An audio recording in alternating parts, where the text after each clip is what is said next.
Voilà une eau minérale, on ne citera pas de marque, et si on lance le pendule juste au-dessus dans la zone magnétique, il gira à gauche parce que cette eau émet naturellement une onde magnétique négative. Dans la zone électrique, il ne gire plus et reprend son mode recherche parce qu'il ne capte aucune onde électrique.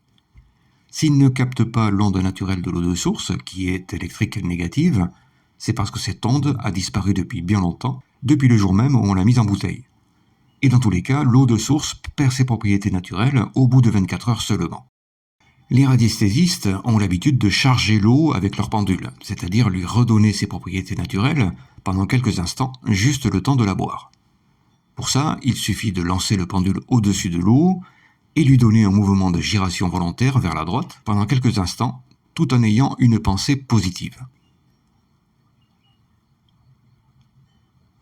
Et maintenant, si on lance le pendule au-dessus de cette eau, dans la zone électrique uniquement, il oscille en direction est-ouest parce que l'eau est devenue radioactive, et en devenant radioactive, elle va émettre alors son onde naturelle qui est électrique négative. Le pendule gira alors à gauche parce qu'il capte l'onde électrique négative de cette eau, qui vient de se rappeler en quelque sorte qu'elle est bien une eau de source, et comme toutes les eaux de source, que son onde naturelle est électrique négative. Ici, on parle de charger l'eau, qui est une pratique courante en radiesthésie, classique, et bien sûr qui demande une très grande expérience de la radiesthésie. Parce que l'eau a une particularité, c'est qu'elle est capable de capter et s'imprégner immédiatement de toutes les ondes qui l'entourent. Si les radiesthésistes confirmés ont l'habitude d'émettre des pensées positives, imaginez simplement un radiesthésiste débutant qui veut faire ce même exercice mais qui serait fatigué, stressé, en colère ou pire encore malade. Et imaginez le type d'onde que cette eau va capter et qu'il va boire en suivant. En radiesthésie moderne, on ne pense pas, littéralement.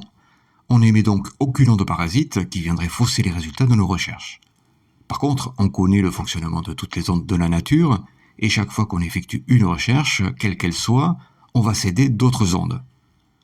Voilà une autre eau minérale, et si on lance le pendule au-dessus, il gira à gauche, parce que cette eau émet naturellement une onde magnétique négative. Dans la zone électrique, il ne capte aucune onde électrique. Cette eau est aussi morte que la première, mais on va la charger également pour lui redonner ses propriétés naturelles et utiliser une onde radioactive qui va la nettoyer de ses ondes parasites et lui redonner son énergie vitale. Et pour ça, on va utiliser simplement du sucre en poudre, quelques grains seulement, qu'on met dans l'eau.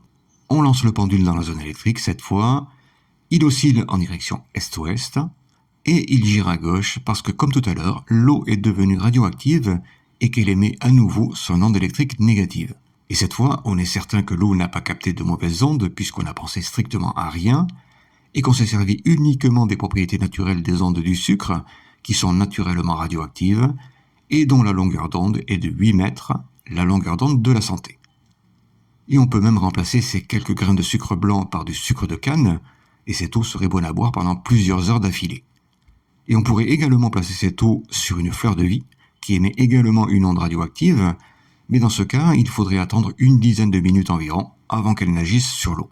Alors bien sûr, on a parlé ici de charger une eau minérale qui a perdu ses propriétés, ou plutôt dont les propriétés naturelles se sont endormies, et on ne parle surtout pas de l'eau du robinet qui, elle, est dans la plupart des cas définitivement morte.